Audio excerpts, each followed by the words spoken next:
Before we get into the video, I would like to thank the channel Hobbit Soul. He makes great video essays and was one of my inspirations when making this video. Also, this is my first time doing this, so if there's anything I can improve on, please tell me in the comments. The long-awaited Hazbin Hotel Season 1 finale, The Show Must Go On, has been one of my favorite pieces of media in recent times, more or less perfectly ending the show's first season while also laying the foundation for the show's second. One aspect of this finale that I am especially interested to follow up on in Season 2 is Alastor's character. Alastor is one of my favorite characters in the series. Every time he is on screen, he steals the show with his charismatic nature and constant smile. One could say he is always in control of our attention. He is unapologetically evil and most likely one of the final villains of the show, even if I'm hoping that through some sort of miracle he gets a redemption arc. Now, we will be discussing a specific scene from the finale, that being Alastor's breakdown during the final song of the season. This scene is barely over 40 seconds, but in that short amount of time, it perfectly builds up Alastor's future while also putting into question his previous actions. We will play the song, and after every few lyrics, we will go over possible interpretations. Without further ado, let's begin the analysis. This place reeks of death. There's a chill in the air, and I barely escaped being killed by a hair. With the first two lines, Alastor is probably just referring to how the hotel was destroyed, and while they did win against the Angels, it wasn't exactly a clean victory. Rest in peace, my boy Serpentius. This sentiment is also compounded by the fact that he is heading towards the remains of his radio tower, a point which I will visit again later. The third line is a bit more interesting. Alastor was almost killed in his fight with Adam earlier in the episode. This must have come as quite a shock to him, as he has a rightfully earned reputation as one of the most powerful sinners in hell. I believe Alastor saw himself as invincible before this fight with Adam, and almost getting one shot sent Alastor into the spiral that is this song. Great Alastor, altruist, died for his friends. Sorry to disappoint, that is not where this ends. This, in my opinion, is the most important part of the song for the future of the series. Here Alastor is describing the narrative that the others believed happened. The great altruistic Alastor gave his life defending them from the monstrous threat of Adam and his exorcist army. Looking at his face here, he seems hysterical, as he finds that thought to be laughable, but he is also surprised that it almost came to be true. The great Alastor did almost die while protecting others.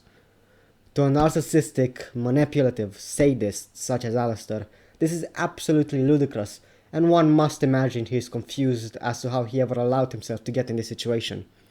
This confusion quickly turns to anger as he reaffirms that this is not where his story ends.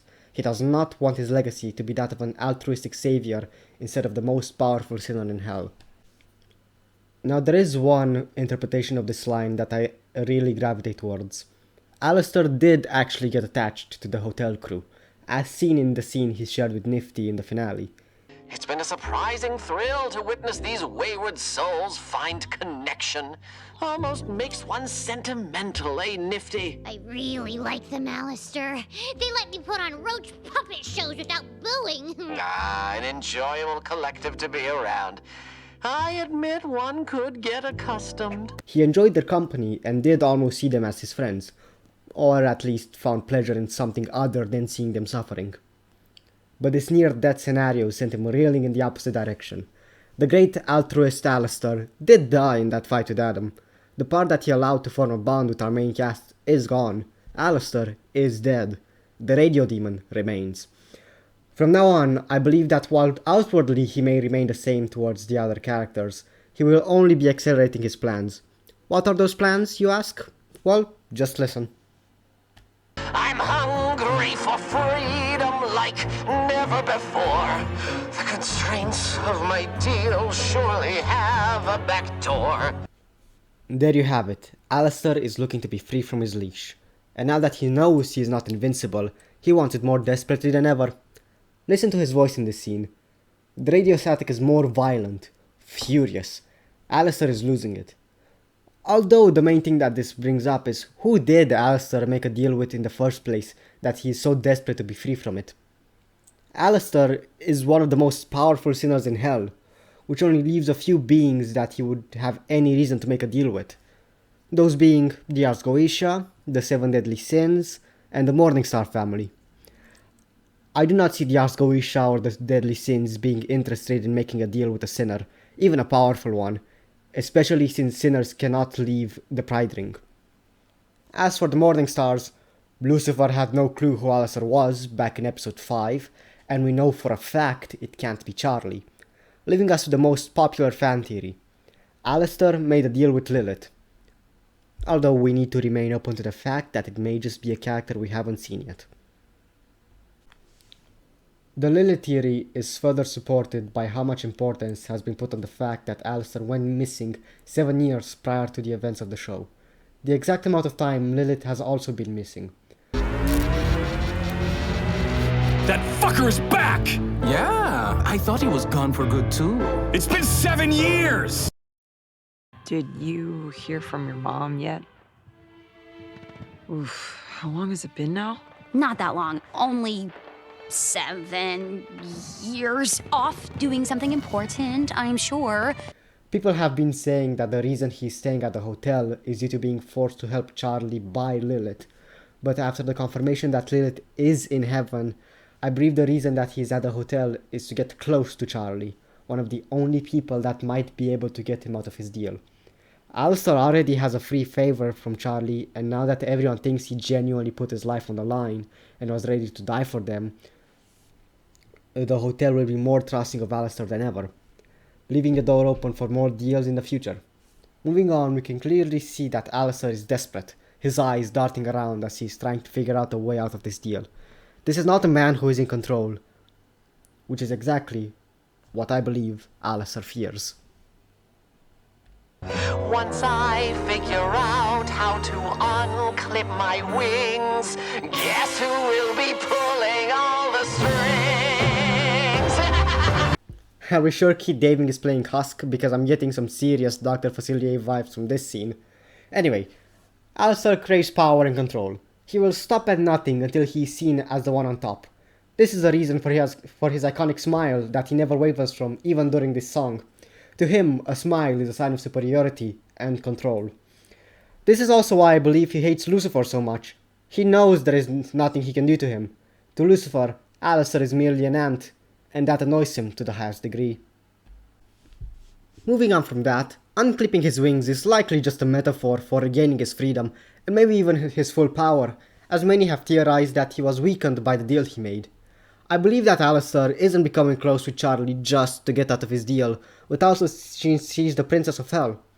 If Lucifer were to somehow be taken out of the picture, Charlie would become ruler of Hell, and Alastor a trusted confidant and advisor. While he couldn't physically dominate Hell, he would indeed be pulling the strings behind the whole operation. This is further supported by how much emphasis Alastor put on the fact that Charlie is the heir to the throne of Hell when introducing her to Rosie. And Rosie, it's my pleasure to introduce you to Princess Charlie Morningstar, daughter of Lucifer and heir to the throne of Hell. How do you do? While also saying she is full of potential he can guide later on in the same episode. She's bound to pass the test as Princess of Hell. Like her daddy, she is badly powerful. She's filled with potential that I could guide. I concur. Stick with her, you'll be on the winning side. I believe he is also saying this in such a triumphant manner to further convince himself that he can get out of the current situation and that he still has some control over his fate. This ongoing theme of control is also why I believe this scene takes place in Alastor's broadcast station. After a near-death experience that not only humbled him but also reminded him of how much his grasp on the current situation has slipped, Alastor limps back to his radio tower. This is his place. The rest of the hotel belongs to Charlie, but this tower is Alastor's domain, a place where he is in complete and total control of the situation no matter what happens.